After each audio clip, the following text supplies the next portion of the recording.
All right, statisticians. In this video, we're going to take what we just learned about power models in our last video. We're looking at power models for summarizing the relationship between two quantitative variables that have a form, so that the form of the relationship sort of looks like maybe a parabola or a square root function or some other power equation, right? And we learned how to create that model using logarithmic transformations, where we could take the log base b of x, the log base b of y, use the least squares regression, and bam, shoot out some type of linear equation between the log base b of x and the log base b of y. So now let's just take a look at an example, and we're just going to use an example from our good old Practice of Statistics 5th edition textbook because, hey, this is a nice one and might as well, right? So, all right, so here, let's read this little scenario together, right? Imagine that you've been put in charge of organizing a fishing tournament in which prizes will be given for the heaviest Atlantic Ocean rockfish caught. You know that many of the fish caught during the tournament will be measured and released. You're also aware that using delicate scales to try to weigh a fish that is flopping around in a moving boat will probably not yield very accurate results. It would be much easier to measure the length of the fish while on the boat. What you need is a way to convert the length of the fish to its weight. Right? All right, so what we're going to do is we're going to try to come up with some way to predict the weight of a fish by its length. So unfortunately in this tournament, they can't just wouldn't it be easier if they just said, let's just measure the winner? The winner is whichever fish is longest, but that's not good enough for them. They want the winner to be the fish that has the greatest weight, right? And so what they're going to try to do is try to find some way to predict the weight of a fish from its length, right? Now, it would be really great if there was a perfect association, say like r squared equaled 100%, where every bit of variation in a fish's weight was perfectly explained by its length, right? Or something like that. But of course, we're not going to encounter that. So in our actual data set, we'll hopefully find a fairly strong relationship, right? So, okay, we've got a bunch of data. You contact the nearby marine research laboratory, because of course everyone has a nearby marine research laboratory. I know I've got one at the end of my street. Not at all, right? And they provide reference data on the length in centimeters and the weight in grams for Atlantic Ocean rockfish of several sizes. So here we've got a bunch of data. You could take a look in our textbook and check it out. But I already have this data in my calculator. I had put it all in, let's see here. I put it all in L1 and L2 in my calculator right here. It's all right there. And let's just take a look. Let's see what kind of association exists between these variables. So I'll go turn on my scatter plots. I'll do L1 and L2. I'll do zoom 9 and I take a look and okay.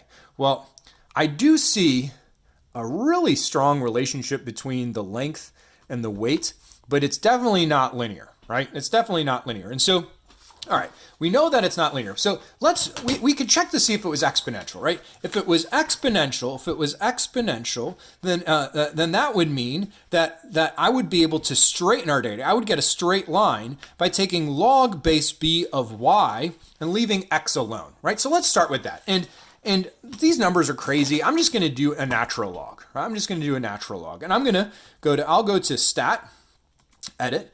And in L3, I'm going to take the natural log of just my y values. And let's see what we find. Natural log of list 2, and close parentheses, hit enter, and Shazam. Here, now in list 3, I've got the natural log of all of the weights, right? And so let's see what we would get now, right? Now I'm looking at weight in the natural log, the length and the natural log of the weights. So let's take a look. Ooh. So what I originally saw, right, in my original data set is I saw something when I just had the length, right, the length and the weight. I saw something that kind of went up like this, right, kind of like that. When I then transformed just the weights and I had the length, right, the length, and then say the natural log of the weights, when I just did that, I ended up getting something that was still curved, but curved in another way, kind of like that. That's what I see in my calculator. This suggests that the relationship is not exponential, right? Since I went from something that was curved to something that was still curved, that means it's not exponential. All right, so now for us, we could then kick it up a notch and see exponential. That says exponential. Let's see if it was power. And we learned that if there is a power relationship between two variables, if there's a power, you could straighten that data by looking at log base b of x plotted with log base b of y, right? And so, all right, let's say here I was I had my same data set. What I'm going to take a look now and say, what does log base be? In fact, I'm going to use natural log because that's what I just used. I'm going to do natural log of x. Excuse me, let me label this more in context. The natural log of the length, right, of the fish. And up here, I'll put the natural log of the weight of the fish. And we're going to see what that looks like now. So I'm going to go back to my calculator, and I'm just going to go stat, edit, and I'm going to highlight L4, and I'm going to hit natural log of L1. And let's see. All right, so now I have in L4 the natural log of my lengths, and in L3 I have the natural log of my weights. I'm going to write that down just really quick so I remember. So L3 was the natural log of the weights. L4 was the natural log of my length. I'm reminding myself of that so that when I go to stat plot, I can plot it more easily. All right, so let's see what we see. So if I hit second y equals, I'll turn my plots on again. But now I'm going to do L4 versus L3, because in L4, that's where I had the natural log of the lengths. And I'm just going to hit zoom option 9, and ooh, look at that. Looky-loo, right? When I look at this, this is imperfect. But I clearly see something that's way straighter. That's definitely straighter than our original relationship, right, which was clearly curved. When we tried to see if it was exponential and we just had the natural log of weights, it was still curved dramatically in a different direction. But now when I plotted the natural log of the length and the natural log of the weight, I'm getting something that looks pretty straight. And so that means I can use least squares regression to come up with the relationship between the natural log of the length and the natural log of the weight. So I'll go, great. I'll hit stat. I'll go to calc. I'll go down to option 8 for linear regression, where I'll do the least squares regression. And I'll tell my calculator to come up with the line to model L4 and L3. Now remember, one of the reasons I put down L4 and L3 here is to remind me that I got a straight relationship when my x was L4, that was the natural log of the length, and my y, the natural log of the weight, was L3. So I'm going to come up with a linear equation for them.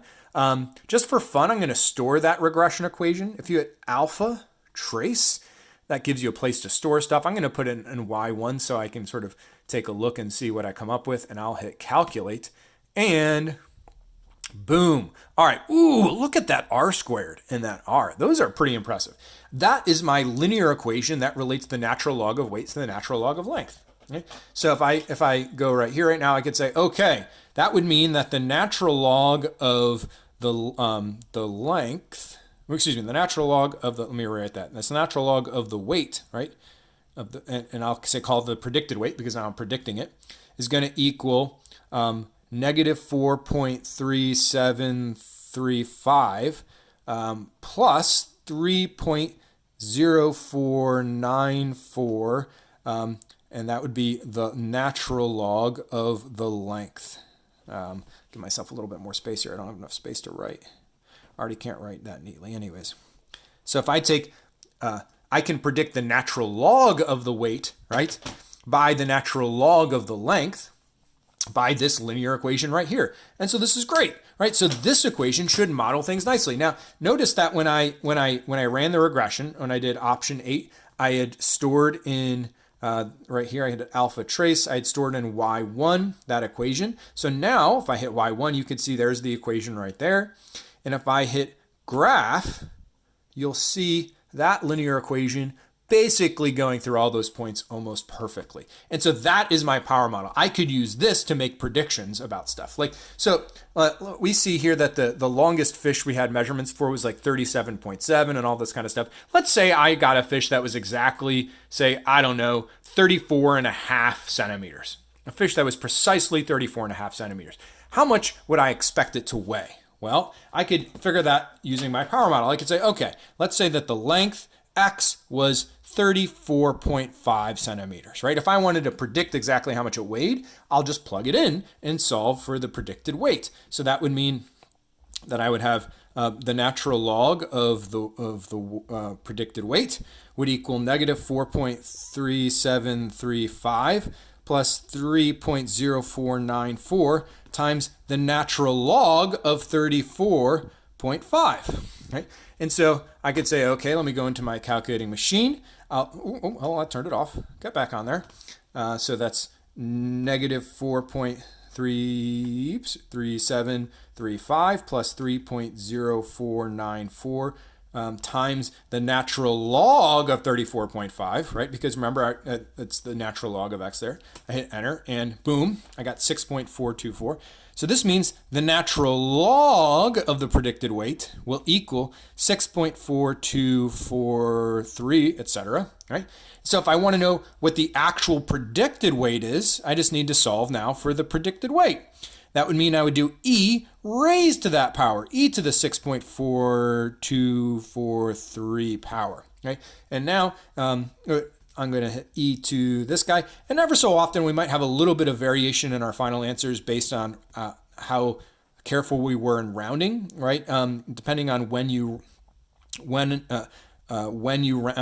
might get slightly different answers. But I recommend you try to round as little as possible until we get to the end. But when I take a look, this predicts that the fish, if it was 34 and a half centimeters, that it predicts that it would in fact be 616.65 what was this, grams grams in weight. And that's logical based on sort of the values that I see here. 34 and a half is kind of close to halfway between 34 and 34.9, and then that predicted weight is kind of halfway between those. So that seems consistent with what I see there. And so that is how we can come up with a power model.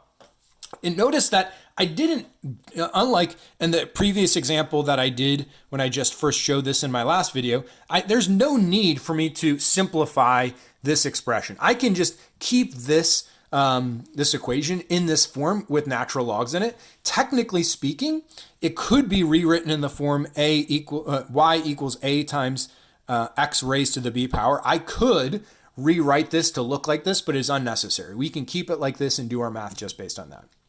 Okay, guys, I hope this was helpful. Hope you learned something and have fun doing some practice problems and homework. I will see you another time. Peace.